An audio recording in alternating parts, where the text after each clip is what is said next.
ખંભાતમાં Eicher ચાલક બેફામ થતા બાઇક સવાર ઇજાગ્રસ્ત। ખંભાત શહેરના મોચીવાડ વિસ્તારમાં બેદરકાર રીતે આઈસર ચલાવતા ચાલકે વીજ વાયર સાથે ખેંચાતા વીજ પોલ ધરાશાયી થતા પાછળ આવતા બાઇક સવારને ગંભીર ઇજા પહોંચાડી હોવાની ઘટના સામે આવી છે। અકસ્માત બાદ આઈસર ચાલક ગાડી મૂકી ફરાર થઈ ગયો હોવાનું જાણવા મળે છે। સ્થાનિક લોકોની મદદથી ઇજાગ્રસ્ત યુવકને તાત્કાલિક ખંભાતની જનરલ હોસ્પિટલ ખાતે સારવાર માટે ખસેડવામાં આવ્યો છે। આશ્ચર્યની વાત એ છે કે આઈસર વાહનના પાછળ નંબર પ્લેટ પણ લગાવવામાં આવી નહોતી।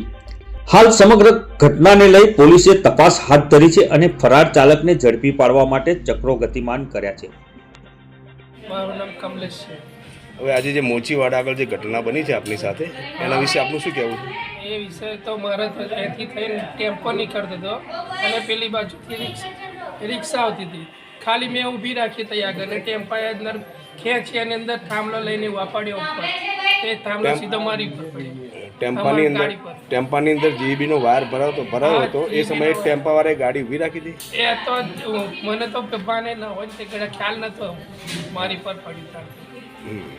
પછી એમને ખેંચ્યું થાંભલો પડ્યો ને એટલે એ ભાઈ ટેમ્પો મૂકીને ભાગી ગયો, ચાલુ ટેમ્પો મૂકીને।